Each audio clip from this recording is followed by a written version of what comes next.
নমস্কার বন্ধুরা, আপনাদের সকলকে স্বাগত জানাই অন্ধকারের আওয়াজ চ্যানেলে। আমাদের আজকের নিবেদন তারানাথ তান্ত্রিক ও জমিদার বাড়ির অভিশাপ। বিকেলটা বেশ মনোরম।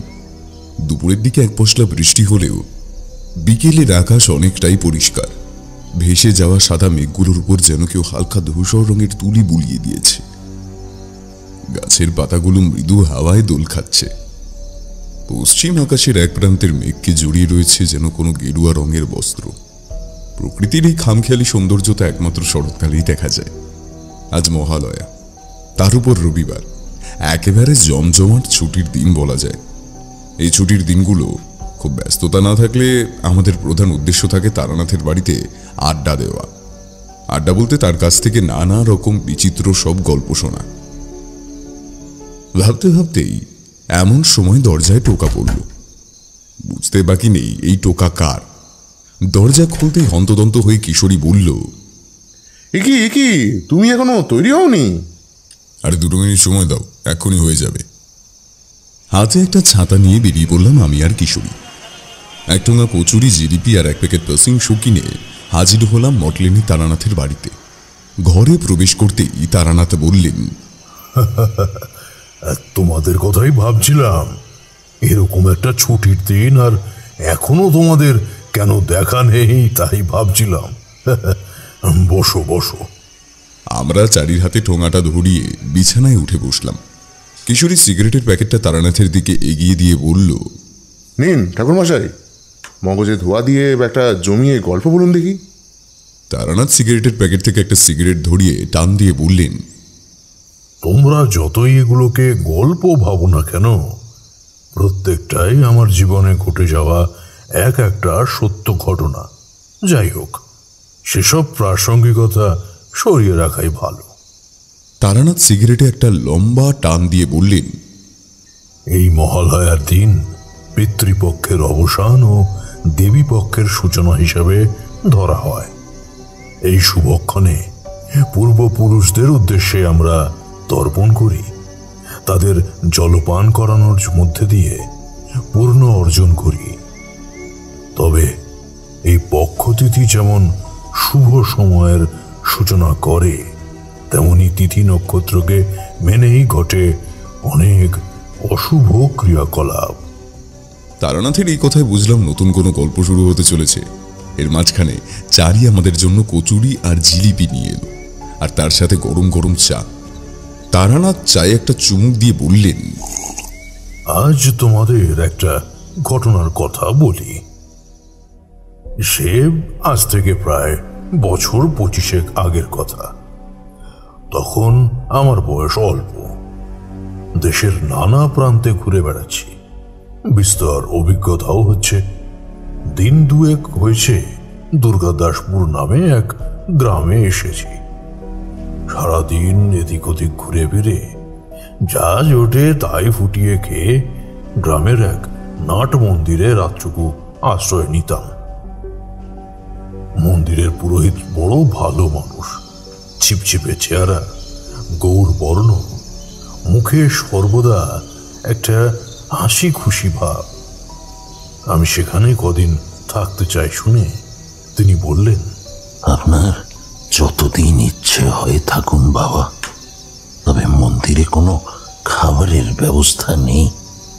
কিন্তু আপনি যদি চান, আমার গৃহে 2 বেলা 2 মুঠো অন্ন গ্রহণ করতে পারবেন। আমি বললাম, না না ঠাকুর মশাই, তার কোনো প্রয়োজন নেই, সে ব্যবস্থা আমি করে নেব। তবুও তিনি বাড়ি থেকে মাঝে মধ্যেই আমার জন্য খাবার এনে দিতেন। দিনের বেলা গ্রামের এদিক ওদিক ঘুরে মানুষের হাত দেখে কুষ্টি বিচার করে ভালোই চলছিল। একদিন মাঝরাতে একটা স্বপ্ন দেখে হঠাৎ করেই ঘুমটা ভেঙে গেল। ভয়ঙ্কর কিছু বা খারাপ কিছু না, কিন্তু স্বপ্নটায় যে কিছু একটা বার্তা ছিল সেটা আমি বুঝতে পারলাম। দেখলাম একটা গ্রাম, একজন মানুষের অস্পষ্ট মুখ আর একটা প্রাচীন মন্দির, আর তার গর্ভগৃহে মা কালীর বিগ্রহ।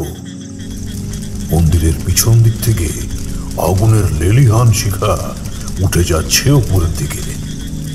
এইটুকু দেখার পরেই ঘুমটা ভেঙে যায়। ঘুম ভাঙতে বেশ কিছুক্ষণ সেই মুখটা মনে করার চেষ্টা করতে লাগলাম। তবে জায়গাটা আমার খুব চেনা ঠেকছিল, কিন্তু মনে আসছিল না ঠিক কোথায় সেটা। একটা বিড়ি ধরালাম, মগজে ধোঁয়া দিলে যত তাড়াতাড়ি মনে আসে এই আশায়। কিছুক্ষণ পরে সেই অস্পষ্ট মুখটা পরিষ্কার হলো। অতীন্দ্র নারায়ণ, শালবনী গ্রামের জমিদার। বছর 5 আগে সেখানে আমি গিয়েছিলাম। আসলে এত জায়গায় ঘুরেছি তো, তাই মাঝে মাঝে ঠাহর করতে একটু সময় লেগে যায়। যাই হোক, সেই সময় গ্রামে বেশ কয়েকদিন কাটিয়ে এসেছিল। সুন্দর শান্ত একটা গ্রাম। আর অতীন্দ্র নারায়ণ মানুষটাও খুবই ভালো। একসময় ওনাদের পূর্বপুরুষেরা অনেক দান ধ্যানও করেছেন। এখন আগের মতো আর অবস্থা নেই যদিও, তবুও গ্রামের সবাই খুব সমীহ করে চলেন তাকে। ওনার বাড়িতে আমি কয়েকদিন ছিলাম। অতীতের বেশ কিছু অজানা কথা আমার মুখ থেকে শুনে বেশ অবাক হয়ে গিয়েছিলেন। তাই থেকেই আমার প্রতি এক আলাদা ভক্তি জন্মায় তার। তবে স্বপ্নে দেখা ওই পুরনো মন্দির আর মা কালীর মূর্তি আমি সেখানে দেখেছি কিনা সেটা খেয়াল করতে পারছিলাম না।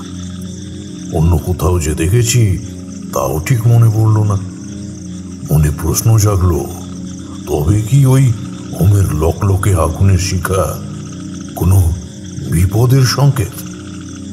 তোমরা তো জানোই, দৈব শক্তিতেই বলো বা মধুসুন্দরী দেবীর কৃপায় অনেক সময় বিপদের আগাম আভাস আমি পেয়ে যাই।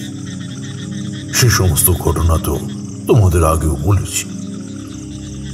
যাই হোক, স্বপ্নটাকে নিয়ে একটু চিন্তিতই ছিলাম। ঠিক করলাম কাল সকালে বেরিয়ে পড়ব। সকালে উঠে মন্দিরের পুরোহিতকে বিদায় জানিয়ে রওনা দিলাম শালবনী গ্রামের উদ্দেশ্যে।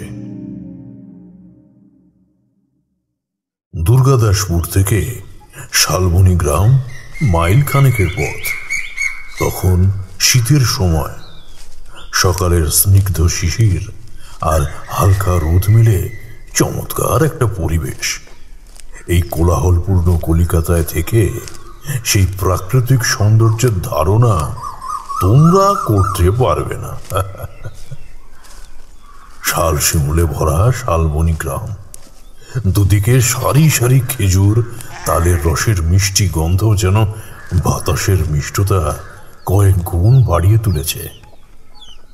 তবে তার সাথে একটা অস্বাভাবিকতাও লক্ষ্য করলাম।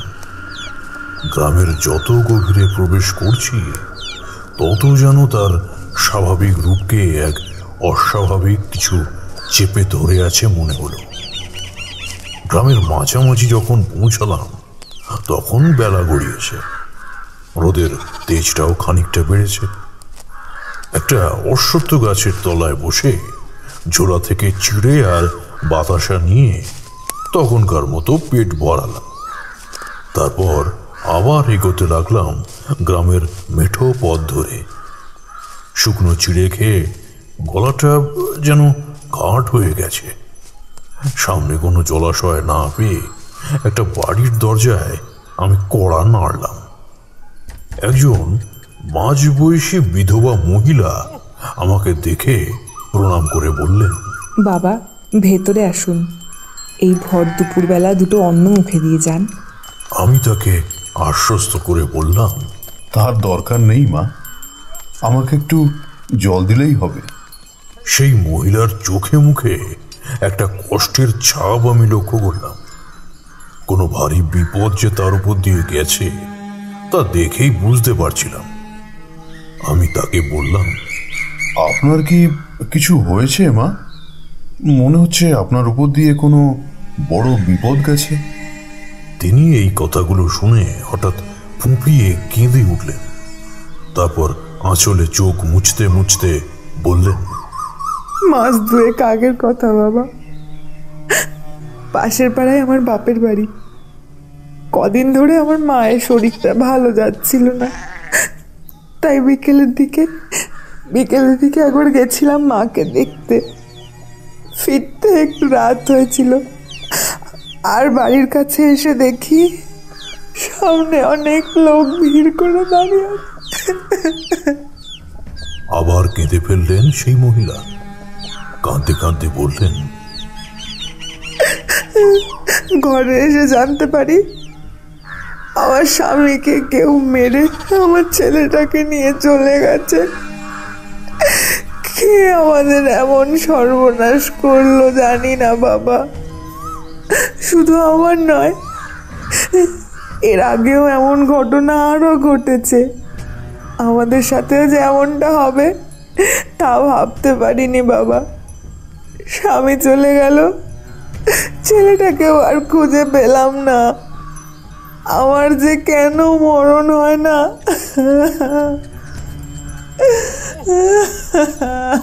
এই কথা বলতে বলতে দরজার কপাট ধরে মেঝেতে বসে পড়লেন তিনি। আমি আর কিছু না বলে ফিরে এলাম সেখান থেকে। বুঝতে পারলাম গ্রামের ওপর কারুর কুনজর পড়েছে। বিষয়টা বেশ গুরুতরই। আরো 10 মিনিট হাঁটার পরে অতীন্দ্র নারায়ণের বাড়ি এসে পৌঁছালাম। সদর দরজা বেরোতেই টের পেলাম একটা থমথমে ভাব বাড়িটার চারিদিকে। লক্ষ্য করলাম বাড়ির চারপাশে বেড়ে ওঠা ঘাসের ডগাগুলো ঈষৎ হলুদ বর্ণ হয়ে গেছে, আর তার মধ্যে কিছু কিছু ঘাসের আগায় আবার কালো রঙও ধরেছে। আসার সময় গ্রামের বেশ কিছু গাছের পাতা আর ঘাসেও এরকমটা আমি লক্ষ্য করেছি। এ সংকেত মোটেই ভালো নয়। বাড়ির সামনে আসতেই বিলে আমাকে চিনতে পারল। অনেক বছর ধরে এই বাড়ির দেখাশোনা করছে সে। ভেতরে নিয়ে গিয়ে বৈঠকখানায় আমায় বসতে দিয়ে হন্তদন্ত হয়ে বলল, কি সৌভাগ্য আমার ঠাকুর মশাই, আপনি? কর্তাবাবু দোতলা করে বিশ্রাম নিচ্ছেন, আমি ওনাকে এক্ষুনি ডেকে দিচ্ছি। আপনি একটু বসেন ঠাকুর মশাই। আমি ওকে থামিয়ে দিয়ে বললাম, তোমায় এত ব্যস্ত হতে হবে না, আমি অপেক্ষা করছি। কিছুক্ষণের মধ্যেই অতীন্দ্রবাবু নিচে নেমে এলেন। করজোড়ে প্রণাম করে বললেন, কি সৌভাগ্য আমার, ঈশ্বরের পরম কৃপা যে আপনি এসেছেন। ওনার মুখে চিন্তার ছাপ পড়লেও আমাকে দেখে যে একটু স্বস্তি পেয়েছেন তা বুঝতে পারলাম। বিলে আমাদের জন্য চা আর থালা ভর্তি করে মুড়ি মাখা দিয়ে গেল। চা একটা চুমুক দিয়ে বললাম, আপনার শরীর ঠিক আছে তো? এই কথা জিজ্ঞাসা করার পর একটু ইতস্তত করে তিনি বললেন, শরীর ঠিক আছে ঠাকুর মশাই, তবে তবে কি? সে অনেক কথা ঠাকুর মশাই। আপনি একটু বিশ্রাম করে নিন, অনেক পথ অতিক্রম করে এসেছেন। আপনাকে দেখে মনে হচ্ছে আপনি খুব ক্লান্ত। আমি আর কিছু বললাম না। বিলে আমাকে ঘরে নিয়ে গেল।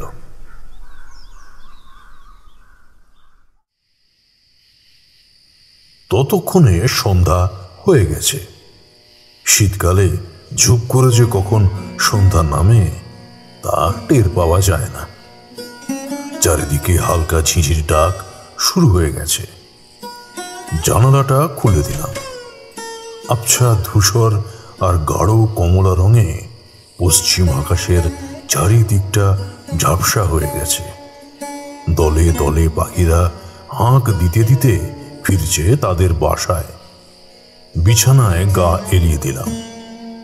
তবে কি বলতো, তখন ক্লান্তি বলে কিছু ছিল না। আসলে সারাদিন পথে পথে ঘুরে আমার একরকম এসবে অভ্যাস হয়ে গিয়েছিল। কিছুক্ষণ পরে বিলে এসে দরজায় কড়া নাড়ল। ভেতরে এসে বলল, ঠাকুর মশাই, কর্তাবাবু আপনারা উপরে ডাকতেছেন, আমার সঙ্গে আসেন। বিলের সঙ্গে দোতলার বৈঠকখানায় গেলাম।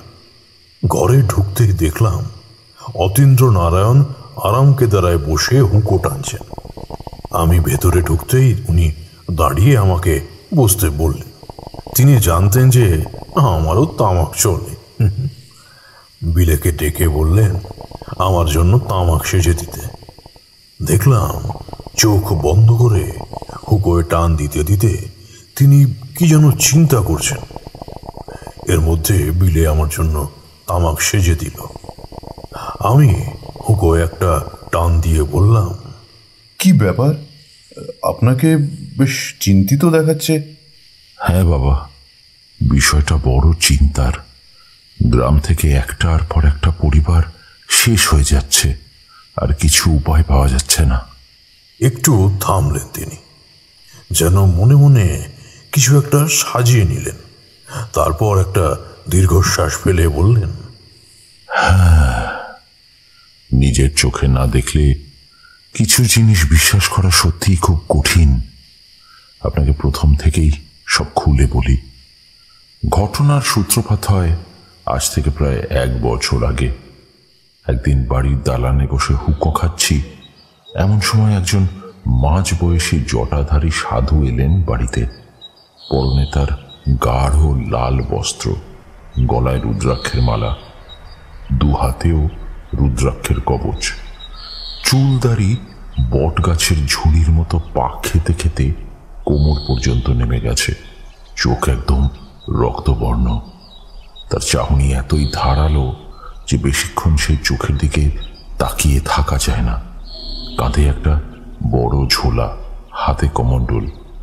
বাড়ির দরজায় দাঁড়িয়ে তিনি আদেশের সুরে আমাকে বললেন, তোর এখানে কয়েকদিন সেবা পেতে চাই বৎস। আমি প্রণাম করে খুশি মুখে বললাম, এ তো আমাদের পরম সৌভাগ্য বাবা। আপনার যতদিন ইচ্ছে হয় থাকুন। ওনার থাকা খাওয়ার ব্যবস্থা করে দিলাম। সেই সন্ন্যাসী আমাদের বাড়ির বাগানে বসে প্রায় সাধনা করতেন। সে নিয়ে কোনো সমস্যা ছিল না। তবে কথাটা বলে থামলেন অতীন্দ্রবাবু। তারপর আবার বললেন, কিছুদিনের মধ্যেই বাড়িতে নানা রকম অস্বাভাবিক ব্যাপার লক্ষ্য করলাম। বাগানে আগের মতো আর পাখি দেখা যায় না। মাটি শুষ্ক হয়ে ফাটল ধরেছে। বাগানের বেশ কিছু গাছ হঠাৎ করেই মারা গেল। ঘাসের রং কেমন যেন ফিকে হয়ে যেতে লাগলো। এখনো কিছু কিছু ঘাস এমনই হয়ে আছে। আপনি লক্ষ্য করেছেন কিনা জানি না। আমি ঘাড় উপর নিচ করে বোঝালাম যে হ্যাঁ, আমিও সেটা লক্ষ্য করেছি। তারপর রাতে নানা রকম শব্দ শোনা যেত। আর সেদিনের ঘটনার পরে রীতিমতো আমি ভয় পেয়ে গিয়েছিলাম। ঠাকুরমশাই, আমাদের বাড়িতে একটা পোষা বেড়াল ছিল। হঠাৎ করেই একদিন তার কাটা ছেঁড়া শরীরটা বাড়ির উঠোন থেকে পাওয়া গেল। কেউ যেন ধারালো ছুরি দিয়ে তার শরীরটাকে ফালা ফালা করে দিয়েছে। একের পর এক নানা রকম অশুভ ঘটনা ঘটতে থাকলো। একদিন সেই সন্ন্যাসী বাড়ি ছেড়ে চলে গিয়ে গ্রামের শ্মশানে আশ্রয় নিল। জানতে পারলাম মাঝে মাঝে সেখান থেকে কোথায় যেন উধাও হয়ে যেত সে। সেই নিয়েও কোনো সমস্যা ছিল না। কিন্তু একদিন ঘটল এক অদ্ভুত ঘটনা। আমাদের গ্রামে মাধব নামে একটা ছেলে ছিল, অল্প বয়স। মাথাটা হঠাৎ করে খারাপ হয়ে যাওয়ার পর বাড়ি ছেড়ে সারাদিন বাইরে বাইরেই ঘুরে বেড়াতো। একদিন সকাল থেকে মাধবকে গায়ের কোথাও খুঁজে পাওয়া যাচ্ছে না। এদিক ওদিক খোঁজাখুঁজি করতে করতে বিকেল পেরিয়ে সন্ধে নেমে এলো। এমন সময় গ্রামের একজন দৌড়ে এসে খবর দিল যে শ্মশানের ধারে মাধবের সঙ্গে একজন সাধুকে দেখা গেছে। খবর পেয়ে গ্রামের সকলের সাথে আমিও ছুটে গেলাম ওদের সঙ্গে। গিয়ে দেখি শ্মশানের সীমান্তে সেই তান্ত্রিক সামনে যজ্ঞের নানা রকম উপকরণ সাজিয়ে রেখেছে, আর মাধবের শরীরের উপর চোখ বন্ধ করে বসে বিড়বিড় করে মন্ত্রপাঠ করে চলেছে। দৌড়ে গিয়ে এক ঝটকায় সেই কাপালিককে মাধবের উপর থেকে ঠেলে ফেলে দিলাম। কিন্তু বুঝলাম মাধব ততক্ষণে আর বেঁচে নেই। এই কাপালিকি যে তাকে হত্যা করেছে তা বুঝতে পারলাম। শরীরটাকে নিয়ে সাধনা করার জন্যই মাধবকে হত্যা করেছিল। আমরা যখন মাধবকে নিয়ে ব্যস্ত, সেই ফাঁকে কাপালিক কোথায় উধাও হয়ে গেল। তারপর থেকে তো আর তার কোনো খোঁজ পাওয়া গেল না। কিন্তু কিছু মাস পরে নতুন করে বিপদ শুরু হলো। আজ থেকে মাস 6-7 আগে গাঁয়ের তালুকদার পরিবারের সকলকে মাঝরাতে মৃত অবস্থায় বাড়িতে পাওয়া গেল। কেউ যেন ধারালো কিছু দিয়ে গলার নলি কেটে তাদের নির্মমভাবে হত্যা করেছে। সেখানে পরিবারের সবার মৃতদেহ ছিল, শুধু ছিল না তাদের ছোট ছেলে বিনয়। অনেক খুঁজেও তাকে আমরা আর পেলাম না। ওর বয়স বছর 16-17 হবে। আরও কয়েকদিন অনেক খোঁজাখুঁজি চলল, কিন্তু না, তার আর কোনো খোঁজই পাওয়া গেল না। ছেলেটা যেন হাওয়ায় মিলিয়ে গিয়েছে। এরপর সবাইকে অবাক করে ঠিক পরের মাসে ঘটল সেই একই ঘটনা। আরও একটা পরিবারের সকলকে কেউ খুন করে তাদের ছেলেকে তুলে নিয়ে চলে গেছে। এরকম করে 5-5টা পরিবার শেষ হয়ে যাওয়ার পরে একই ঘটনা ঘটল আমাদের পরিবারেও। হ্যাঁ ঠাকুরমশাই, আমার এক মাস্তুতো বোনের বাড়ি আমাদের বাড়ির কয়েকটা বাড়ি পরেই। সেদিন রাতে হঠাৎ করে খবর পাই এই বিপদের কথা। গিয়ে দেখি আমার বোন আর তার পরিবারের সকলকে শেষ করে আমার ভাগনা নিলয়কে তুলে নিয়ে গেছে। সেদিন রাতেই গ্রামের কয়েকজনকে নিয়ে আমি বেরিয়ে পড়লাম নিলয়ের খোঁজে। অনেকটা সময় ধরে খোঁজাখুঁজি করার পর এমন সময় গ্রামের দক্ষিণ সীমান্তের জঙ্গলে আগুনের আভা দেখতে পেয়ে আমরা সেখানে দৌড়ে গেলাম। গিয়ে যে দৃশ্য দেখলাম, ভয় আর কষ্টে গলা কেঁপে উঠল অতীন্দ্রবাবুর। কিছুক্ষণ থেমে আবার বললেন, জঙ্গল পেরিয়ে সেখানে গিয়ে যা দেখলাম তা ভাবলে এখনো বুক কেঁপে ওঠে। এই দৃশ্য যে কতটা ভয়াবহ নিজের চোখে না দেখলে বিশ্বাস করা একেবারেই দুরূহ। দেখি সেই কাপালিক আগুনের সামনে বসে বিড়বিড় করে কি সব মন্ত্র বলে চলেছে। আর কিছুটা দূরে নিলয়ের বুকের উপর বসে একটা অতিকায় প্রাণী, না প্রাণী না, একটা অতিকায় দানবী। তার চোখগুলো থেকে যেন আগুনের ফুলকি বের হচ্ছে। গাঢ় কালচে লাল শরীরের মধ্যে শুধুমাত্র গলার কাছে একটা সবুজ আভা জ্বলজ্বল করছে। হাতখানেক লম্বা চুল চারিদিকে উড়ে বেড়াচ্ছে, আর সামনের ধারালো দাঁতগুলো দিয়ে খাবলে খাবলে মাংস তুলে নিয়ে গোগ্রাসে গিলে চলেছে। তার সেই বিষাক্ত কামড়ে শরীরের বাকি অংশ নিমেষে সবুজ হয়ে গেল ছেলেটার। ছিটকে পড়া রক্তের এক একটা ফোঁটা মাটির উপর থেকে লম্বা জিভ বের করে চেটে নিচ্ছে সেই পিশাচি। সেই দৃশ্য আমি আর সহ্য করতে পারছিলাম না। চিৎকার করার চেষ্টা করলাম, পারলাম না। কষ্টে বুকটা যন্ত্রণা করে উঠল। গলার কাছে শব্দগুলো যেন দলা পাকিয়ে এসেছে। ধীরে ধীরে শরীর শিথিল হয়ে গেল। ওখানেই জ্ঞান হারিয়ে পড়ে গেলাম। বাকি দুজনও সেই দৃশ্য দেখে তখন স্থাণুর মতো দাঁড়িয়েছিল। কারোরই ক্ষমতা ছিল না সামনে যাওয়ার। জ্ঞান যখন ফেরে আমি তখন বিছানায় শুয়ে। পরদিন সকালে সেই জঙ্গলের চারিদিকে আমরা অনেক খোঁজাখুঁজি করি, কিন্তু কাপালিকের কোথাও চিহ্নটুকু পাওয়া গেল না। যেন রাতারাতি কোথাও উবে গেল। গ্রামের অন্যান্য লোকদের জিজ্ঞাসা করেও কোনো খোঁজ মিলল না। প্রতি মাসে একটা একটা করে পরিবার শেষ হয়ে যাচ্ছে। এটা নিয়ে মোট 6টা। জানি না বাবা আর কতজন এইভাবে শেষ হবে। এরকম চলতে থাকলে গ্রামের পর গ্রাম শেষ হয়ে যাবে, কেউ বাঁচবে না।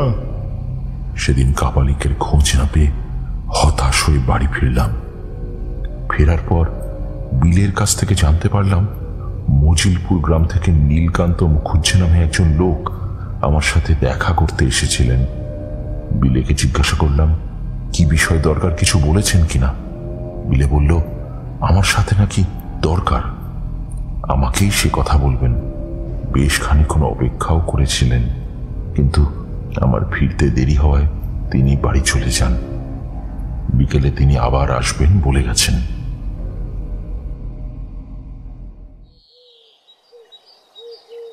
ঠিক 5:15 ঘরে প্রবেশ করলেন এক ছিপছিপে চেহারার ভদ্রলোক। পরনে তার সাধারণ ধুতি পাঞ্জাবি, মাথার সামনের দিকের চুল বেশ খানিকটা ফাঁকা হয়ে গেছে। চোখ উজ্জ্বল হলেও কপালে শুকনো গাছের ডালপালার মতো চিন্তার রেখা এঁকে বেঁকে চলে গেছে। আমাকে দেখে মুখে সামান্য হাসি টেনে বললেন, নমস্কার অতীন্দ্রবাবু, আমি নীলকান্ত, মজিলপুর গ্রামে থাকি। আপনি হয়তো আমাকে ঠিক চিনবেন না, কিন্তু আমি আপনাকে চিনি। এই গ্রামে ঘটে যাওয়া মর্মান্তিক ঘটনার কথা আশপাশের সব গ্রামেই প্রায় রটে গিয়েছে, সেই কারণেই এলাম। আমি মুখে একটা হতাশা টেনে বললাম, কি যে হচ্ছে! গ্রামটা চোখের সামনে দিনে দিনে শেষ হয়ে যাচ্ছে। তারপর নীলকান্তবাবু নিজেই সেই দানবীর ব্যাপারে বর্ণনা দিলেন। আমি অবাক হয়ে শুনলাম। তিনি যা বললেন তার অনেকটাই মিল আছে গতকালের দেখা সেই প্রেতের সঙ্গে। আমি গতকালের ঘটনা বিস্তারিতভাবে ওনাকে বললাম। নীলকান্তবাবুকে জিজ্ঞাসা করলাম, আপনিও কি ওই পিশাচিকে দেখেছিলেন? তিনি কিছুক্ষণ চুপ করে থেকে বললেন, চোখে দেখিনি, তবে শুনেছি। শুনেছেন? তিনি সম্মতিসূচক উপর থেকে নিচে ঘাড় নাড়লেন, তারপর বললেন, তবে ওটাকে ঠিক পিশাচ বললে একটু ভুল হবে। কিন্তু সেদিন রাতে যাকে দেখেছি সে তো... জমিদার বাবু, আমাদের পুরাণে এরকম অনেক অপদেবীর কথাই উল্লেখ আছে। দেবতাদের তুষ্ট করা ছাড়াও অসুরেরা অনেক সময় এদের উপাসনা করেও অসীম শক্তি লাভ করেছেন। সেই রকম এক অপদেবী হলো ডাহরদিহি। আপনি কাল রাতে যাকে দেখেছেন তিনি এই অপদেবী। যদিও এর উল্লেখ কোথাও সেভাবে খুঁজে পাওয়া যায় না, পুরনো কিছু অপশক্তির পুঁথিতে এর উল্লেখ থাকলেও সেসব এখন নিষিদ্ধ হয়ে গেছে, বা বলতে পারেন নষ্ট হয়ে গেছে। আবার একটু থেমে নীলকান্তবাবু বলা শুরু করলেন, আমার ঠাকুরদার বাবা, মানে আমার প্রপিতামহ, ছিলেন একজন তান্ত্রিক। যদিও এই তন্ত্র সাধনার সূত্রপাত হয় তাঁর বাবার হাত ধরে। ঠাকুরদা প্রথম দিকে তন্ত্র সাধনা করলেও পরবর্তীকালে সেই সমস্ত ছেড়ে সংসারী হয়ে যান। তারপর আমার ঠাকুরদা আর আমার বাবা এই সমস্ত ব্যাপারে আর আগ্রহ দেখাননি, কিন্তু বংশানুক্রমিকভাবে তাঁদের হাতে থাকা কিছু পুঁথিপত্র আমার হাতে এসে পড়ে। ঠাকুরদা যেসব ডাকিনী, লাকিনী, প্রেত, পিশাচের নানান গল্প ছোটবেলায় শোনাতেন, তার মধ্যে এই ডাহরদিহির গল্প তিনি শুনিয়েছিলেন। তিনি বলতেন এইসব অপদেব অপদেবীরা দেবতাদের থেকে কোনো অংশে কম ছিলেন না।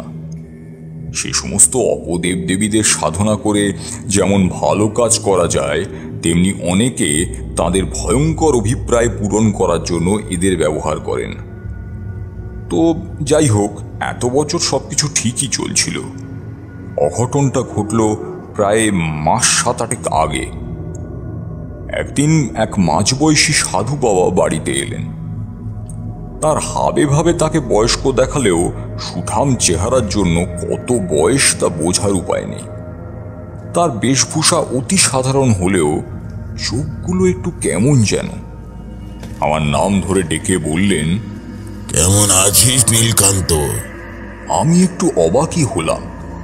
মনে মনে ভাবলাম, আমি তো ওনাকে চিনি না, আগে কখনো দেখেছি বলে মনেও করতে পারছি না। আমাকে চিনলেন কি করে? আমার মনের কথা তিনি যেন বুঝে ফেলেই বললেন, কি ভাবছিস? তোকে চিনলাম কি করে, তাই তো? কথাটা বলেই হায়নার মতো হেসে উঠলেন। তুই কেন, তোর 7 পুরুষকেও আমি চিনি। আমি অনেক বছর আগে একবার এসেছিলাম, তখন তুই অনেক ছোট। তারপর এদিক ওদিক তীর্থ করার জন্য এদিকে আসার সময় পাইনি। হ্যাঁ, এই বলে আমাদের বংশের অনেকের কথা চটপট করে তিনি বলে দিলেন। আমি তো সেসব শুনে একটু অবাকই হলাম। বুঝতে পারলাম যে নিশ্চয় ওনার সাথে আমাদের পরিবারের কোনো একটা পুরনো সম্বন্ধ রয়েছে। আমি ওনাকে ঘরে নিয়ে এলাম। তিনি বললেন আমার ঠাকুরদার সাথে নাকি ওনার ভালো সম্পর্ক ছিল। একসময় দুজনে অনেক জায়গায় ঘুরে বেড়িয়েছেন।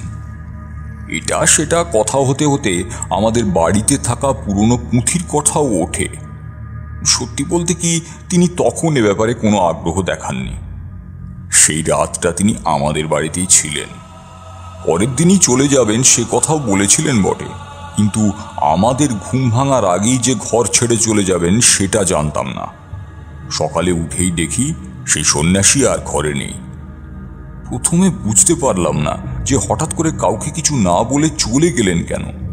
ভাবলাম সাধু সন্ন্যাসী কখন কি খেয়াল চাপে তাই হয়তো, কিন্তু আসল কারণ বুঝলাম কিছুদিন পরে। আলমারিতে থাকা পুঁথিগুলোর মধ্যে একটা পুঁথি খুঁজে পেলাম না। এতদিন ধরে রয়েছে, কখনো এদিক সেদিক হয়নি, তাহলে গেল কোথায়? কিছুক্ষণের মধ্যেই বিষয়টা জলের মতো পরিষ্কার হলো। বুঝতে পারলাম যে ওই কাজ ওই সন্ন্যাসী ছাড়া আর কারোর নয়। আমাদের পরিবারের ব্যাপারে যে দৈব শক্তির জোরেই সে সব কিছু বলেছিলেন তাও স্পষ্ট হয়ে গেল। আসলে তিনি হয়তো কোনোভাবে জানতে পেরেছিলেন যে আমার কাছে এই পুঁথিটা আছে, তাই সেটা হাতিয়ে নেওয়ার জন্যই এসেছিলেন। নীলকান্তবাবু থামলেন, একটা দীর্ঘশ্বাস ছেড়ে আবার বললেন, বাকি পুঁথির মধ্যে এটাই ছিল সব থেকে প্রাচীন। জমিদার বাবু, ওই পুঁথি যে আমার কাছ থেকে চলে গিয়েছে সে নিয়ে আমার কোনো আফসোস নেই, কিন্তু আমি ভয় পাচ্ছি যাতে সেটা দিয়ে কারোর অনিষ্ট না হয়। আমার ভাবনা এই কয়েকদিনের মধ্যেই বাস্তবে পরিণত হলো। যতদূর মনে পড়ে যে ওই পুঁথির বর্ণনা অনুযায়ী মোট 9টি অমাবস্যায় ডাহরদিহির সাধনায় তাকে যদি একটি করে যুবকের শরীর ভোগে দেওয়া যায়, তবে সেই ব্যক্তি অসীম ক্ষমতার অধিকারী হবে, আর ওই 9টি আত্মা তার গোলাম হয়ে তার কথা মতো কাজ করবে। কিন্তু আপনি এত দিন পরে কথা বললেন, অনেক আগেই আপনার এসব বলা উচিত ছিল। জানি জমিদার মশাই, কিন্তু আমি ভয়ে কিছু বলতে পারিনি। ওই পুঁথি যে সে আমার থেকেই পেয়েছে, তাই আমার নিজেকে খুব অপরাধী মনে হচ্ছিল, সেই কারণেই বলতে পারিনি। কিন্তু এখন অনুশোচনা হচ্ছে যে আমি যদি আগেই এই পুঁথিগুলো নষ্ট করে দিতাম, তাহলে আজ এই দিন আসতো না। এরকম হতে থাকলে সকলেই শেষ হয়ে যাবে অতীন্দ্রবাবু, তাই আপনার কাছে সব খুলে বললাম। বুঝলাম, কিন্তু শুধুমাত্র যে ছেলেটাকে নিয়ে যাচ্ছে তা তো নয়, তার সঙ্গে তাদের পরিবারের বাকিদেরও হত্যা করছে। হিংস্র প্রেতেদের কাজে যারা বাধা হয়ে দাঁড়াবে তাদের সবাইকেই শেষ করে দেবে। ওই তান্ত্রিকের বশেই তারা কাজ করছে, ভুল ঠিক বোঝার ক্ষমতা এদের থাকে না। মোট 6টা ছেলেকে নিয়ে গেছে ওই কাপালিক, তার মানে এখনো 3 জনকে শেষ করবে। মুশকিলটা হলো এই গ্রামে এত বাড়িঘর, আগাম কোনো আভাস পাওয়া যাচ্ছে না যে বোঝা যাবে এবারে কার ক্ষতি হতে চলেছে। আর সত্যি বলতে, জানতে পারলেও সাধারণ মানুষেরা ওই ভয়ঙ্কর পিশাচদের সাথে তো আর লড়তে পারবে না। আচ্ছা, এই বিপদকে থামানোর উপায় তো নিশ্চয়ই কিছু আছে, সেটা কি আপনি বলতে পারবেন? দুঃখের বিষয়, এই বিপদ থেকে উদ্ধার হওয়ার কোনো উপায় আমার জানা নেই জমিদার বাবু। আমাদের পূর্বপুরুষদের মুখে শুনেছিলাম সেসব ব্যাপারে, কিন্তু কখনো তারা এই অপদেবতার সাধনা করেননি। এইসব ঘটনা না ঘটলে এর সত্যতা নিয়ে আমার মনেও প্রশ্ন থাকত, তবে সেসব যে সত্যি ছিল তা এখন বুঝতে পারছি। বুঝলাম। আমার এই বিষয়ে আপনাকে জানানো নিতান্তই প্রয়োজন ছিল। যদি আপনি এর কোনো উপায় বের করতে পারেন তাহলে দেখুন, তবে আমায় যদি কোনো প্রয়োজন পড়ে অবশ্যই খবর দেবেন। এই কথা বলে নীলকান্তবাবু বেরিয়ে গেলেন। অতীন্দ্রবাবু থামলেন, আমার দিকে তাকিয়ে বললেন, কয়েকদিন আগে নীলকান্তবাবুর কাছ থেকে এই ঘটনা জানতে পারি। সত্যি বলতে কয়েকদিন আপনার কথা খুব মনে পড়ছিল। আর দেখুন, ঈশ্বরের কৃপাতে আপনি নিজেই চলে এলেন। ঠাকুরমশাই, আপনি কি কিছু বুঝতে পারলেন কিভাবে এই মারণ খেলাকে থামানো সম্ভব? নীলকান্ত বাবুর কথায় যা বুঝলাম, তাতে ওই কাপালিক যদি এই সাধনা সম্পূর্ণ করে ফেলে তবে অনর্থ হয়ে যাবে। এইরকম উপদেবীর কথা তো আগে শোনা ছিল না। আসলে এইসব অপদেবদেবীদের উত্থান পুরাকালে, তাদের জাগিয়ে তোলা এক প্রকার সমস্ত পৃথিবীর জন্যই বিপদ ডেকে আনা। আচ্ছা, হিসেব অনুযায়ী প্রত্যেক অমাবস্যায় এই ঘটনা ঘটছে, তাই তো? তার মানে আগামী পরশু এই ঘটনার পুনরাবৃত্তি ঘটবে। তার আগেই আমাদের কিছু একটা করতে হবে, না হলে আবার একটা পরিবার শেষ হয়ে যাবে। সবই আপনার হাতে বাবা, এই বিপদ থেকে উদ্ধার করুন। সেদিনের মতো রাতের খাবার খেয়ে বিছানায় আশ্রয় নিলাম। এই বিপদ থেকে কিভাবে উদ্ধার করা যায় মাথায় এলো না। মনে মনে কয়েকবার মধুসুন্দরী দেবীর নাম নিলাম। কখন ঘুমিয়ে পড়েছি সে খেয়াল নেই। মাঝরাতে আবার ঘুমটা ভেঙে গেল। সেই একই স্বপ্নে, সেই মা কালীর বিগ্রহ, মন্দিরের ফাটল ধরা চূড়া। সকালে ঘুম থেকে উঠে চা জলখাবার খেতে বসলাম। গিন্নিমা থালা ভর্তি করে ফুলকো লুচি, আলুর তরকারি আর মিষ্টি দিয়ে গেলেন।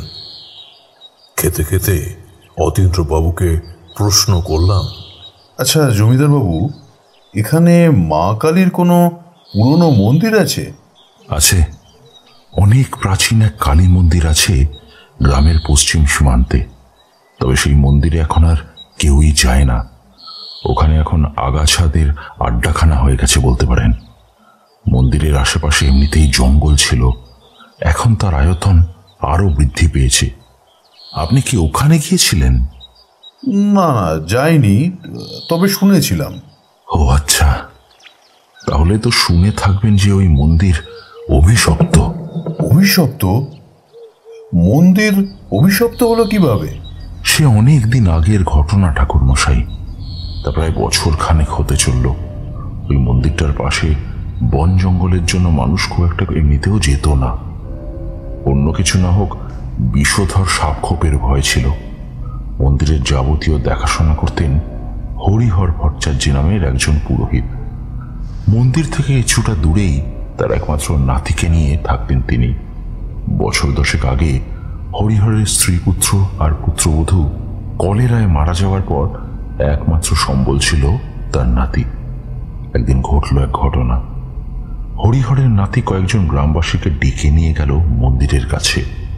গ্রামের লোকেরা সেখানে পৌঁছে দেখল হরিহরের মৃতদেহ পড়ে আছে মন্দিরের সামনে। চোখগুলো যেন ঠিকরে বেরিয়ে এসেছে, হাত পা এলোমেলো, টান টান হয়ে আছে। আমিও সেখানে যাই। প্রথম দিকে ভেবেছিলাম সাপটাপের কামড়ে মারা গেছে, কিন্তু না, তার কোনো চিহ্ন পাওয়া গেল না। পরে বোঝা গেল শ্বাসরোধ হয়ে মৃত্যু হয়েছে হরিহরের। আমাদের আরো অবাক করল, হরিহরের মৃতদেহটা যেখানে পড়েছিল তার ঠিক সামনে একটা হোম কুণ্ড, একটা তামার পাত্রে বেশ কিছুটা গাঢ় রক্ত, সামনে কিছু হাড়ের টুকরো আর নানা রকম পুজোর উপকরণ ছড়িয়ে ছিটিয়ে পড়ে আছে। হরিহরের হাতের মধ্যেও একটা হাড়ের টুকরো রয়েছে, সারা গায়ে ছাই ভস্য মাখা। সবার চোখে মুখে বিস্ময় আর ভয়। হরিহরকে তো ভালো মানুষ হিসেবেই জানতাম। তিনি কবে থেকে সব তন্ত্রমন্ত্র শুরু করলেন এটা আমি বা অন্যরা কেউই ভেবে পেলাম না। বুঝলাম এই অশুভ শক্তির সাধনা করতে গিয়েই রাতে তার মৃত্যু হয়েছে। ওই স্থানে অপশক্তির ছায়া পড়েছে, এখানে আর থাকা ঠিক হয় না। তারপর থেকে আমরা সে পথ আর মারাই না। তাহলে হরিহরের নাতির কি হলো? বছর 13-14 একটা ছেলে, সে কি আর এসব কিছু বুঝতে পারে? ছেলেটা সারাক্ষণ কেঁদে গেল, আর তার থেকে কিছুই জানা গেল না। এখন ওই বাড়িতেও একাই থাকে, লোকের বাড়ি বাড়ি পুজো আর্চা করে। এরপরে আর কোনো কথা হলো না আমাদের। বিকেলে আমি একটু গ্রামের পথে ঘুরতে বেরোলাম। বাড়ি ফিরে হাত মুখ ধুয়ে বৈঠকখানায় আসার পর জমিদার বাবু আমাকে জিজ্ঞাসা করলেন, ঠাকুরমশাই, বৈকালিক ভ্রমণ কেমন হলো? আচ্ছা, বলছি যে ওই বিপদের কি কিছু উপায় পেলেন? আমি ঘাড় নেড়ে সম্মতি জানালাম। অতীন্দ্রবাবু আমার মুখ থেকে পরের কথা শোনার আশায় অধীর আগ্রহে আমার পানে চেয়ে রইলেন। আমি বললাম, জমিদারবাবু, আমি ঠিক বিপদের উপায় পেয়েছি এটা বলবো না, তবে এই অপদেবী বা দানবী যাই বলুন না কেন, এ যে কতটা ক্ষমতাবান তা বোঝা কঠিন। এখন এই সংকট থেকে একজনই রক্ষা করতে পারেন, তিনি স্বয়ং মা কালী। তিনি যদি চান তবেই এই বিপদ থেকে নিষ্কৃতি পাওয়া যাবে। আমাদের তাঁর পুজো করতে হবে। জমিদার মশাই, আগামীকাল অমাবস্যা তিথিতে মায়ের পুজোর একটা ব্যবস্থা করুন। আপনি আজ্ঞা করুন বাবা, কি কি লাগবে আমি সব ব্যবস্থা করে দেব। আমি পুজো সামগ্রীর সমস্ত জিনিসপত্র লিখে দিলাম। তারানাথ থামলেন, আমাদের উদ্দেশ্যে বললেন, মা কালী স্বপ্নে এসেছিলেন, তাই আমি বুঝতে পেরেছিলাম যে মায়ের সাথে এই বিপদ থেকে রক্ষা পাওয়ার কিছু তো একটা যোগসূত্র আছে। পরের দিনই পুজোর আড়ম্বর শুরু হয়ে গেল। আমি পবিত্র জল বাড়ির চারপাশে ছড়িয়ে দিলাম। বিকালে সমস্ত বাড়ির উঠোনে গোবর জল দিয়ে ভালো করে পরিষ্কার করে দেওয়া হলো। দালানে মায়ের মূর্তির সামনে সমস্ত জোগাড় করে হোমকুণ্ডের সামনে পুজোর যাবতীয় জিনিসপত্র সাজিয়ে নিলাম। বলির জন্য একটা ছাগলও আনা হয়েছে, একদম মিশমিশে কালো একটা ছাগল। অন্য কোনো রঙের ফোঁটাটুকু থাকলেও চলবে না।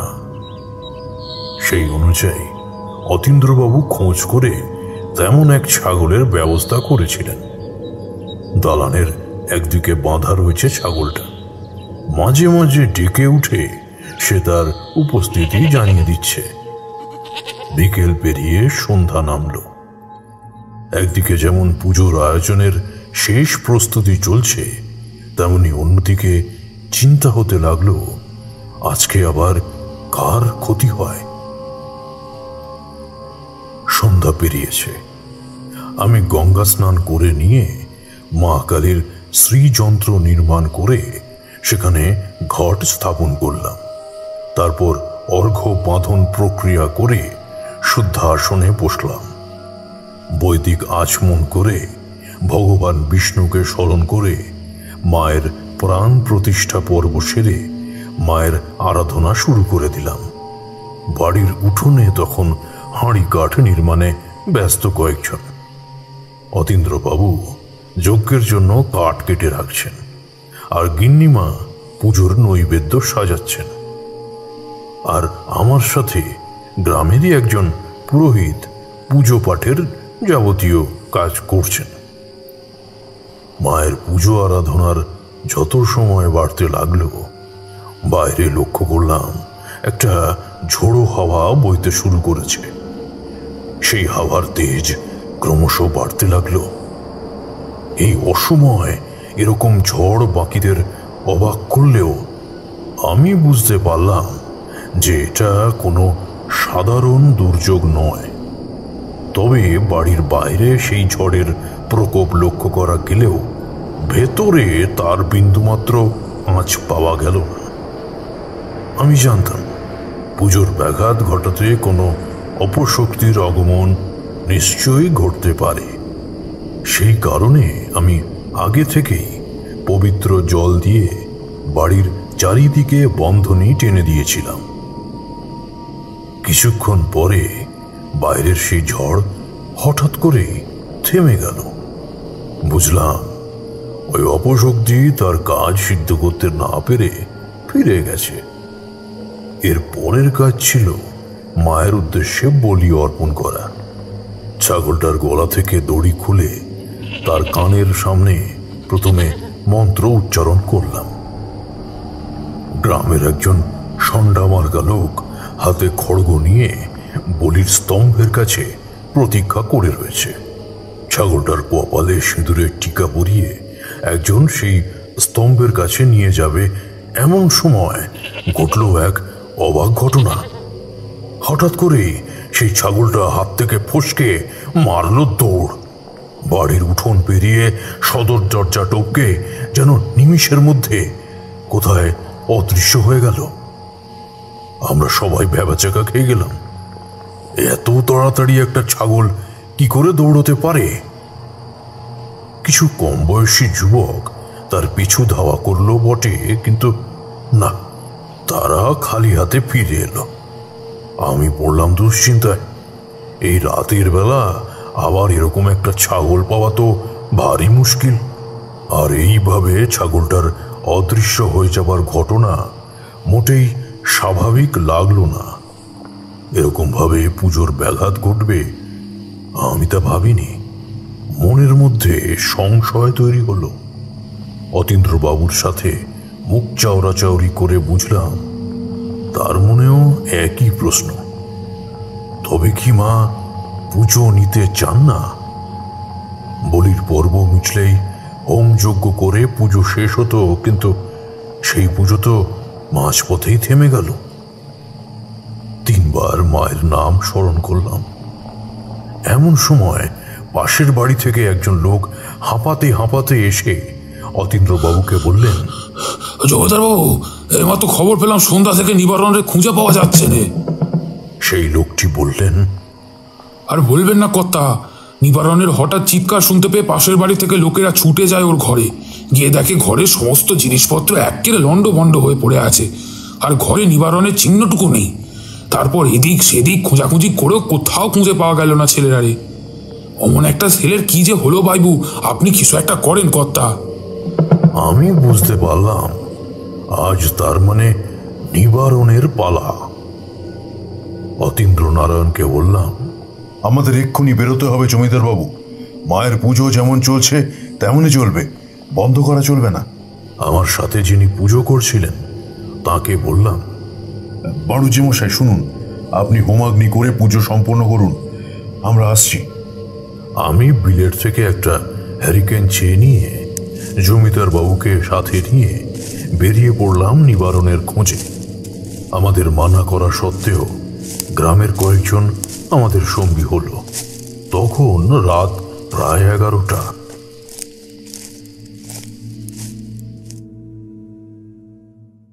শীতের অলস রাতের নিস্তব্ধতা চারিদিক মুড়ে রেখেছে।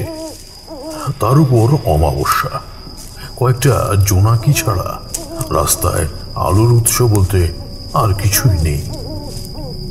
নিবারণের খোঁজে প্রথমে আমরা গেলাম অতীন্দ্রবাবু যেখানে কাপালিককে শেষবার সাধনা করতে দেখেছিলেন সেই জঙ্গলের দিকে। কিন্তু সেই জঙ্গলের কাছাকাছি যেতেই বুঝতে পারলাম সেখানে সে নেই। অজান্তেই গাটা ছমছম করে উঠল। অনেক দেরি হয়ে যাবে না তো? মনটাকে ঠিক রাখতে পারছিলাম না। মনের মধ্যে কয়েকবার মাকে স্মরণ করে নিলাম।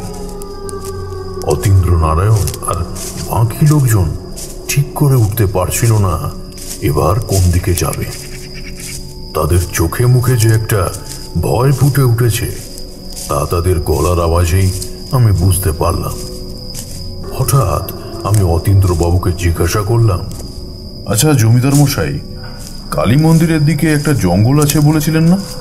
হ্যাঁ হ্যাঁ, আছে তো এই পশ্চিম সীমান্তে।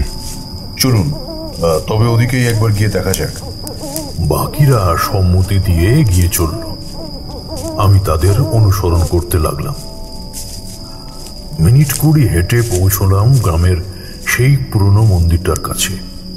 এই পথ ব্যবহার করা হয় না বলে চারিদিকে বড় বড় ঘাস, বেনে গাছ, শিয়াল কাঁটা দখল করে আছে। আমরা সেসব পেরিয়ে এলাম মন্দিরের কাছে। যদিও অন্ধকারে তেমন কিছুই দেখা যাচ্ছে না।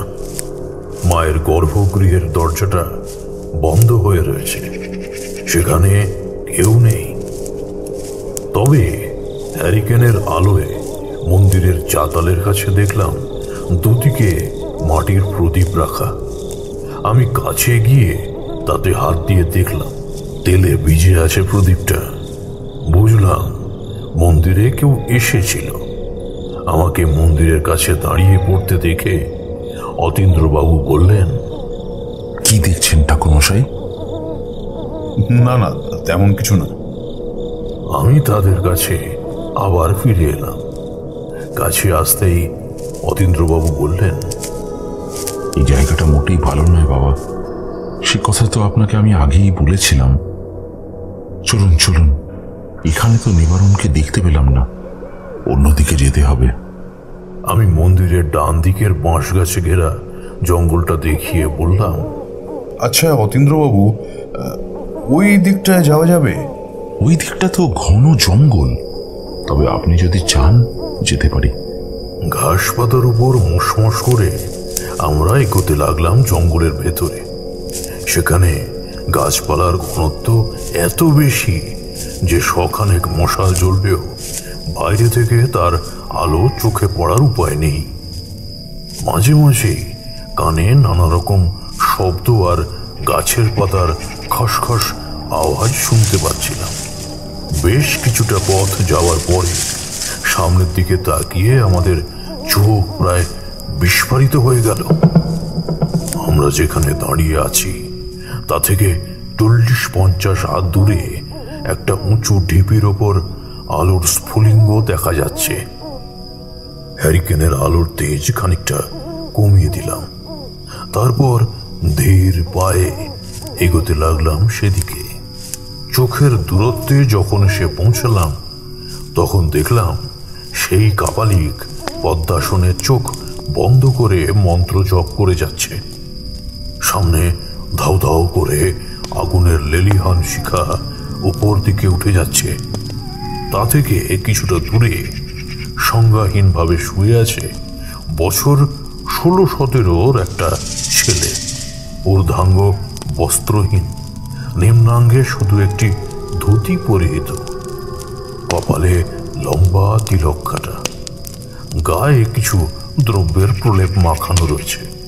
আর সেই কাপালিক কর্কশ হাড় হিম করা কণ্ঠে একইভাবে মন্ত্র পড়ে চলেছে। গ্রামের একজন লোক সেদিকে এগোনোর চেষ্টা করল, কিন্তু যেতে পারল না। যেন তার পা স্তব্ধ হয়ে গেছে। অদৃশ্য কোনো ক্ষমতা সবাইকে যেন পাথর করে দিয়েছে। আমি মাকে স্মরণ করে একভাবে ডাকতে লাগলাম, এছাড়া আর কোনো উপায় ছিল না। এমন সময় সেই কাপালিক চোখ মেলে তাকালো। একটা পাত্র থেকে কিছু দ্রব্য সামগ্রী আগুনে ঢেলে আরো জোরে জোরে মন্ত্রপাঠ করতে লাগলো। তারপর কিছুক্ষণের মধ্যে ধোঁয়ার কুণ্ডলি পাকিয়ে হাজির হলো সেই ভয়ঙ্কর অপদেবী। তার সেই রূপ দেখে সঙ্গে সঙ্গে শরীরের ভেতরে একটা ঠান্ডা স্রোত বয়ে গেল। আশেপাশে সকলেরই গলা শুকিয়ে এলো। চোখ বড় বড় করে তাকিয়ে রইলাম সেই দিকে। কালো মিশমিশে শরীরের মধ্যে লালচে আভা ঠিকরে বেরোচ্ছে। গলার খানিকটা গাঢ় সবুজ, শরীরের তুলনায় হাত পাগুলো একটু বেশি লম্বা, হাতে পায়ে বাঘের মতো ধারালো নখ, বড় দাঁতের মাঝখানে এক হাত লম্বা জিভটা লক লক করছে, আর তা থেকে অনবরত লালা ঝরে পড়ছে। খিলখিল করে হেসে উঠল সেই ভয়ঙ্কর দানবীটা। কাপালিক বড় জোরে প্রণাম করল দেবীকে, চিৎকার করে বলল,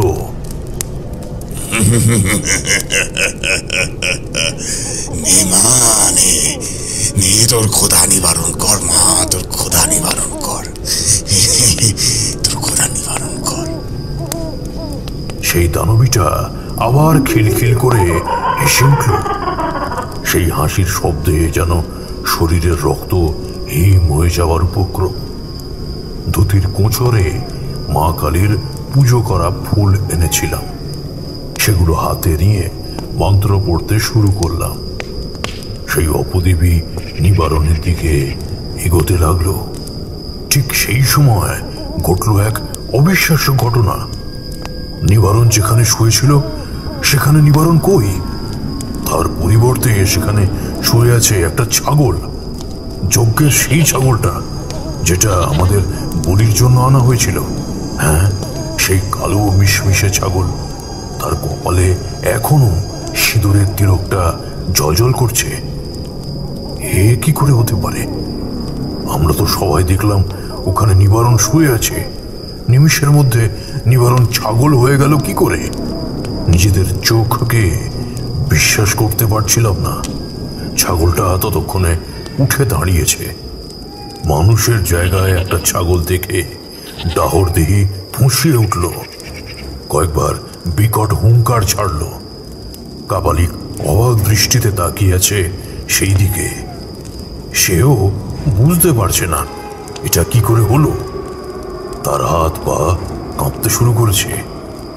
এর পরের পরিণতি যে কি হতে পারে সেটা হয়তো সে বুঝতে পেরেছে। কাঁপা কাঁপা গলায় কাপালিক বলল,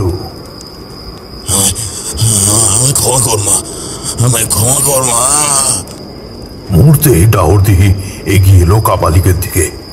তার চোখ থেকে যেন আগুন ঠিকরে বেরিয়ে আসছে। লোলুপ দৃষ্টিতে তাকালো কাপালিকের দিকে। ইতিমধ্যে সেই ছাগলটা সেখান থেকে পালিয়ে বনের মধ্যে কোথায় যেন অদৃশ্য হয়ে গেল। খিলখিল করে হেসে কাপালিকের দিকে এগিয়ে এলো সেই ভয়ঙ্কর দানবী। কাপালিকের মুখের উপর তার জিভ বুলিয়ে নিল একবার। তারপর চোখের সামনে যা ঘটল তা এখনো ভাবলে গা আমার শিউরে ওঠে। সেই অপদেবী তার লম্বা নখরযুক্ত একটা হাত দিয়ে চেপে ধরল কাপালিকের গলা। ততক্ষণে সে মাটিতে পড়ে ছটফট করছে। অন্য হাত দিয়ে ছুরির ফলার মতো 5টা নখ সমেত আঙুল ঢুকিয়ে দিল পেটে। তুলে আনলো এক খাবলা মাংস, তারপর সেটা মুখের মধ্যে ঢুকিয়ে নিল। পরম তৃপ্তিতে সেই লকলকে জীব একবার মুখের চারিদিকে বুলিয়ে নিল পিশাচিনিটা। যন্ত্রণায় বিকট চিৎকার করছে কাপালিক। তার পেট থেকে রক্তক্ষরণে ঘাসগুলো লাল হয়ে যেতে লাগলো। মাটিতে শুয়ে কাটা ছাগলের মতো ছটফট করছে কাপালিক। আমরা তখন পাথরের মূর্তির মতো দাঁড়িয়ে আছি। শুধু দ্রুত হয়ে যাওয়া হৃদস্পন্দনের শব্দটা যেন অনুভব করতে পারছিলাম। দাহরদেহি কোনো দিকে ভ্রুক্ষেপ না করে এক এক করে কাপালিকের হাত পা ছিঁড়ে গোগ্রাসে খেতে লাগলো শরীরটা। ততক্ষণে কাপালিকের শরীর নেতিয়ে পড়েছে। এক টানে মুন্ডুটার ধর থেকে আলাদা করে মুখের মধ্যে চালান করে দিল সেই পিশাচিনী। কড়মড় করে তৃপ্তির সঙ্গে চিবিয়ে খেতে লাগলো। বাকি শরীরটা নিমিষের মধ্যে খেয়ে শেষ করে এক সময় সেখান থেকে অদৃশ্য হলো সে। আমরা আরো কিছুক্ষণ স্থানুর মতো সেখানে দাঁড়িয়ে রইলাম। আমি এবার ধীরে ধীরে গোলাম সেই অগ্নিকুণ্ডের দিকে। কাপালিকের মৃত্যুর সাথে সাথে সমস্ত বাঁধনও যেন নিমিষে অদৃশ্য হয়ে গেছে। আগুন এখনো কিছুটা ধিক ধিক করে জ্বলছে। কাপালিকের শরীরের এক ফোঁটা রক্তও সেখানে পড়ে নেই। দাহরদেহি তার লকলকে জিভ দিয়ে ঘাসের মধ্যে গড়িয়ে পড়া রক্ত চেটে পুটে খেয়ে ফেলেছে। যেন কয়েক জন্মের খিদে নিয়ে এসেছিল সে। এগিয়ে গেলাম কাপালিকের আসনের সামনে। সেই পুঁথিটা খোলা অবস্থায় পড়ে আছে। সেটা বন্ধ করে হাতে তুলে নিলাম। তারপর এক মুহূর্ত অপেক্ষা না করে বাকিদের নিয়ে জঙ্গলের বাইরে চলে এলাম। রাত প্রায় 3 প্রহর হতে চলল। অতীন্দ্রবাবু কপালে হাত ঠেকিয়ে 3 বার মা কালীর নাম নিয়ে বললেন, এই ঘটনা সত্যি অবিশ্বাস্য বাবা। মায়ের কৃপায় এই যাত্রায় আমরা রক্ষা পেলাম। এই নারকীয় খেলার যে শেষ পরিণতি এরকম হবে ভাবতে পারিনি। কিন্তু বাবা, নিবারণের জায়গায় যদি ছাগল থাকে তাহলে নিবারণ কই? সত্যি বলতে এসবের উত্তর আমার কাছেও ছিল না। সবই যে মহামায়ার কৃপা তা বুঝলাম। স্বয়ং মহাকালী আমাদেরকে রক্ষা করেছিলেন সেদিন। আমি অতীন্দ্র নারায়ণকে বললাম, এই প্রশ্নের উত্তর আমার কাছেও অজানা জমিদার বাবু, সত্যি অজানা। আজ আপনার মাধ্যমে মা আমাদের রক্ষা করলেন, আপনার কাছে কিছুই অজানা নয় ঠাকুর মশাই। আমি অতীন্দ্র বাবুর সেই কথার কোনো উত্তর দিলাম না। আসলে আমার কাছে তার কোনো উত্তরও ছিল না। আমি তো কিছুই করিনি, সব যে মহামায়ার কৃপায় হয়েছে। বললাম, চলুন এবার নিবারণের খোঁজ করতে হবে। হাঁটতে হাঁটতে যখন সেই পুরনো কালী মন্দিরের কাছে এসেছি, এমন সময় মন্দিরের ভেতর থেকে একটা গোয়ানির আওয়াজ শুনতে পেলাম। রাতের নিস্তব্ধতার কারণে স্পষ্ট কানে এসে পৌঁছলো আওয়াজটা। আমরা তাড়াতাড়ি মন্দিরের ভেতরে প্রবেশ করে দেখি মন্দিরের চাতালের উপর শুয়ে আছে নিবারণ, আর এক নাগাড়ে ঘুমাচ্ছে। আমি একজনকে বললাম শিগগির জল আনতে। কিছুক্ষণ বাদে সে একটা গামছা ভিজিয়ে জল নিয়ে এলো। ভেজা গামছা থেকে কিছু পরিমাণ জল চোখে মুখে দিতে লাগলাম নিবারণের। কিছু পরে হুঁশ ফিরল নিবারণের। ধীরে ধীরে এসে উঠে বসল। আমি প্রশ্ন করলাম, তুমি ঠিক আছো তো বাবা? নিচু গলায় নিবারণ বলল, হ্যাঁ, এখন ঠিক আছি। আমি জিজ্ঞাসা করলাম, তুমি এখানে এলে কি করে? তোমাকে তো ওই কাপালিক তুলে নিয়ে গিয়েছিল। একটু স্বাভাবিক হয়ে নিবারণ ধীরে ধীরে বলল, এখনো অনেক কিছুই আমার কাছে ধোঁয়াশা, তবে যা যা ঘটেছে আমি আপনাদের বলছি। তখন সবে সন্ধে, ঘরের মধ্যে বসে আছি, এমন সময় দেখলাম কিছু একটা ভারী বস্তু দরজায় জোরে জোরে আঘাত করছে। কিছু বুঝে ওঠার আগেই একটা ঝোড়ো হাওয়ার মতো কিছু দরজার শিকল ভেঙে হুড়মুড়িয়ে ঘরে প্রবেশ করল। তারপর দেখলাম ঘরের মধ্যে ঘুরে বেড়াচ্ছে ধোঁয়ায় কুণ্ডলি পাকানো একটা ভয়ঙ্কর অবয়ব। দানবের মতো সেই প্রেত তার হাত দিয়ে আমার গলাটা চেপে ধরল।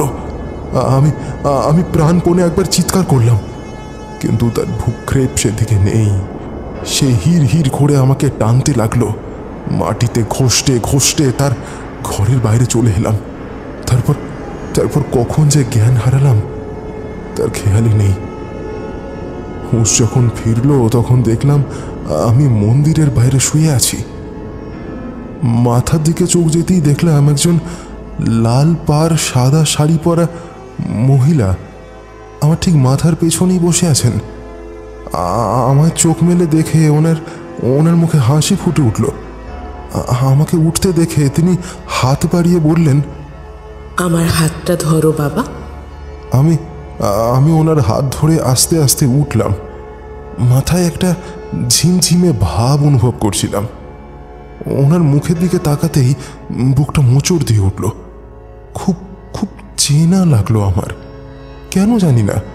হঠাৎ মায়ের কথা মনে পড়ে গেল। খুব খুব ছোটবেলায় মাকে হারিয়েছি তো, কিন্তু আবছা মনে ছিল মুখটা। তাকে দেখতে অনেকটা আমার মায়ের মতো মনে হলো। টলমলে পায়ে হেঁটে মন্দিরের ওপরে উঠলাম। তখনও যেন আমার হাত পা অবশ হয়ে আছে। উনি আমাকে বললেন, ভয় পেও না, এসো, এখানে তোমার কেউ কোনো ক্ষতি করতে পারবে না। এই বলে তিনি আমাকে মন্দিরের ওপরে উঠিয়ে নিয়ে গেলেন। তার গা থেকে একটা মিষ্টি ফুলের গন্ধ পাচ্ছিলাম। ধীরে ধীরে আমাকে মন্দিরের দেওয়ালে হেলান দিয়ে বসালেন তিনি। আমার মাথায় আলতো করে হাত বুলিয়ে দিলেন। সেই স্নেহ এর আগে আমি আর কখনো পাইনি জানেন। তারপর উনি আমাকে বললেন, এবার আমি আসি।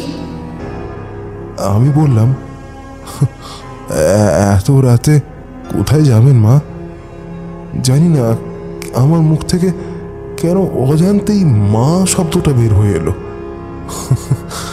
উনি কিছু বললেন না, মৃদু হাসলেন। তারপর এই দরজা দিয়ে ভেতরে ঢুকে গেলেন। আমি নিজের শক্তি সঞ্চয় করে উঠে দেখতে গেলাম গর্ভগৃহের ভেতরে তিনি কোথায় গেলেন। এর ভেতর দিয়ে তো যাবার কোনো রাস্তা নেই। অদ্ভুত ব্যাপার, ভেতরে কেউ ছিল না। আমি চারদিক ভালো করে দেখলাম, মা মা বলে ডাকলামও কয়েকবার, না কোনো সাড়া পাওয়া গেল না। কিন্তু সেই ফুলের গন্ধ আবার আমার নাকে এলো। আমার মাথার ঝিমঝিমে ভাবটা ক্রমশ বাড়তে শুরু করলো।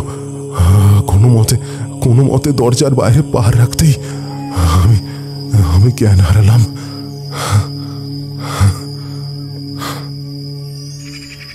নিবারণ থামল। আমরা সবাই বুঝতে পেরেছি সেই শ্বেত বস্ত্র পরিহিতা মহিলা কোনো সাধারণ কেউ নন, স্বয়ং মা মহামায়া। আপনা আপনি আমাদের হাত কপালে এসে ঠেকল। চোখ দিয়ে জল গড়িয়ে পড়ল নিবারণের। সকলের উপর থেকে যেন একটা ভারী পাথর সরে গেছে। নিবারণকে বাড়ি পৌঁছে দিয়ে আমরাও বাড়ি ফিরলাম।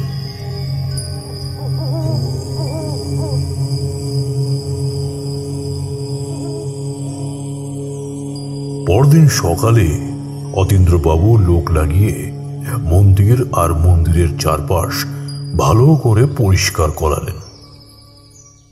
কিশোরী আড়মোড়া ভেঙে বলল, যাক বাবা, শেষ ভালো যার সব ভালো তার। রোশো ভায়া রোশো, গল্পের এখনো কিছু বাকি আছে। আগে আমরা উঠছি কই, বলুন। পরদিন সকালে আমি সেই মন্দিরে গেলাম। রাতের অন্ধকারে মন্দিরটা তেমন ভাবে দেখা হয়নি। সকালে দেখে বুঝলাম মন্দিরটার যথেষ্ট বয়স হয়েছে।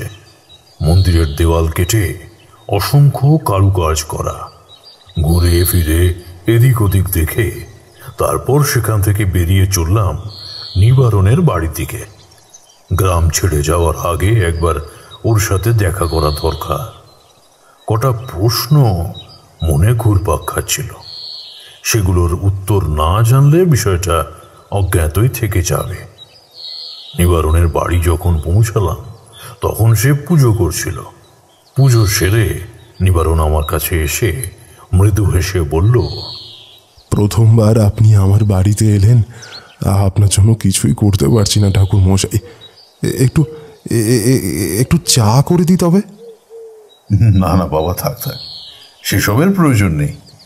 আমি চা জলখাবার খেয়েই বেরিয়েছি। আসলে এই মন্দিরে এসেছিলাম তো ভাবলাম যাওয়ার আগে একবার তোমার সাথে দেখাটা করে যাই। খুব ভালো করেছেন ঠাকুর মশাই, খুব ভালো করেছেন। আমাকে একটু ইতস্তত করতে দেখে নিবারণ বলল, আপনি কি কিছু বলবেন ঠাকুর মশাই? নিবারণের বয়স অল্প হলেও ওর কথাবার্তায় বেশ একটা পরিণত ভাব আছে।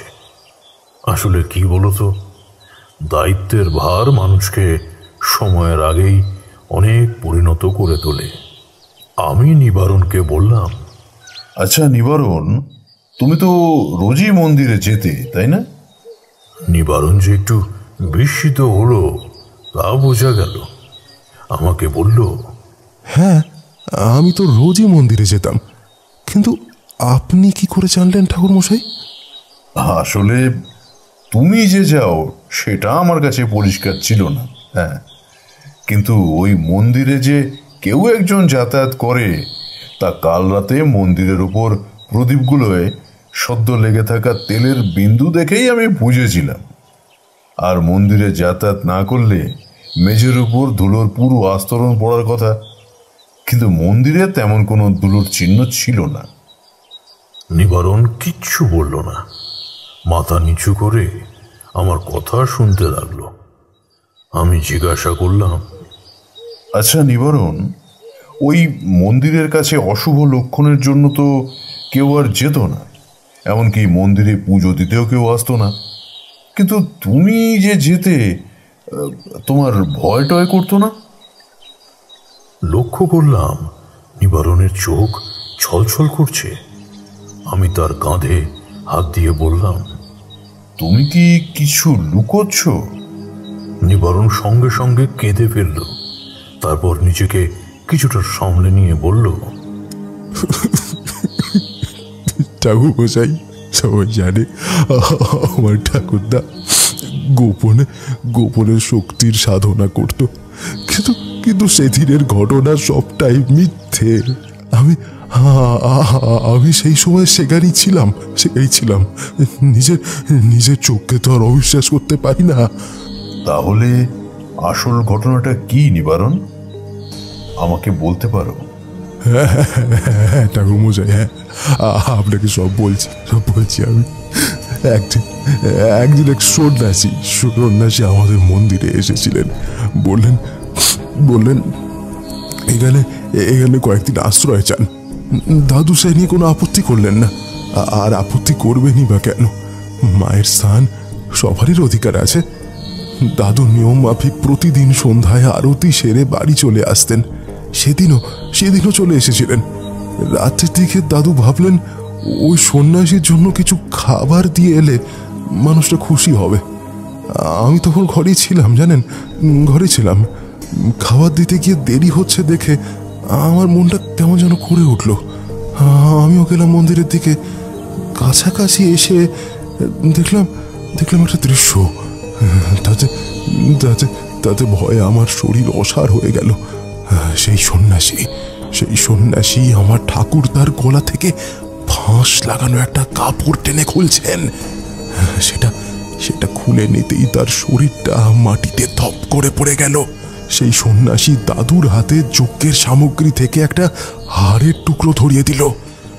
সামনে রাখা পাত্র থেকে রক্তের তিলক নিয়ে কপালে পরিয়ে কিছু পোড়া ছাই আর হাতে গলায় মাখিয়ে দিল। আমি দাঁড়িয়ে সবটা দেখলাম, কিন্তু এসব কেন করছে সেই সময় সেটা বুঝতে পারিনি। চোখের সামনে দাদুর মৃত্যু দেখে আমি পাথরের মতো হয়ে গিয়েছিলাম। দাদুকে মেরে সমস্ত দোষ দাদুর নামে চাপিয়ে সেই সন্ন্যাসী সেখান থেকে অদৃশ্য হয়ে গেল। আমি সারা রাত সেখানে কাটাই। তারপর সকাল হতে না হতেই গ্রামের লোকদের ডেকে আনি। আমার একমাত্র সম্বল আমার দাদু ছিলেন, তাকেও হারালাম। গ্রামবাসীরা জানলো যে সব দোষ ওই দাদুর। অপশক্তির সাধনা করতে গিয়েই নাকি তার প্রাণ গেছে। এরকমটাই চারিদিকে রটে গেল।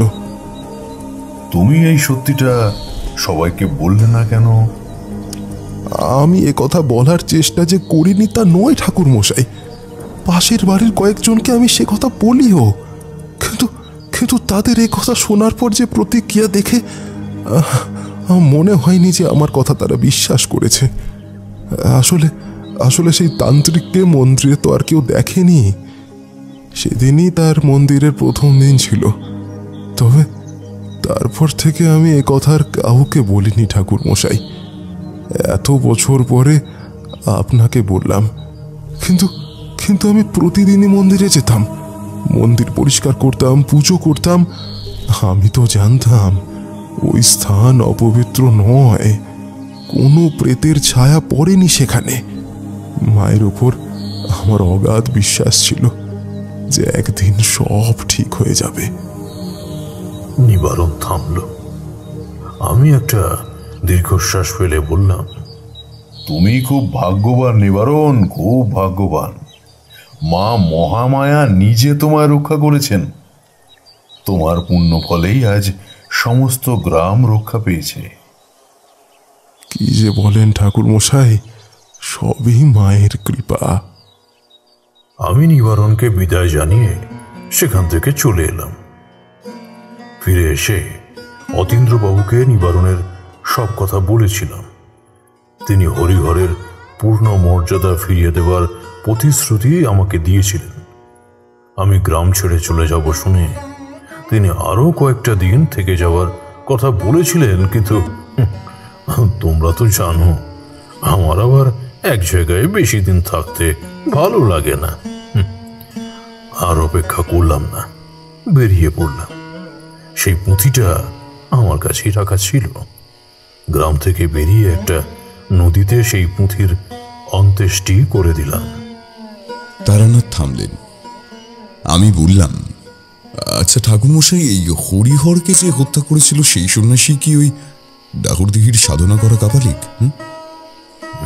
মনে হয় দুজন একই ব্যক্তি, তবে সেটা সঠিকভাবে বলা সম্ভব নয়।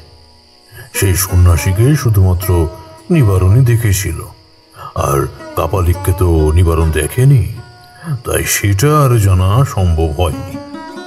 সে সময় অনেকেই অশুভ শক্তির সাধনা করত, তাই দুজন আলাদা ব্যক্তিও হতে পারে।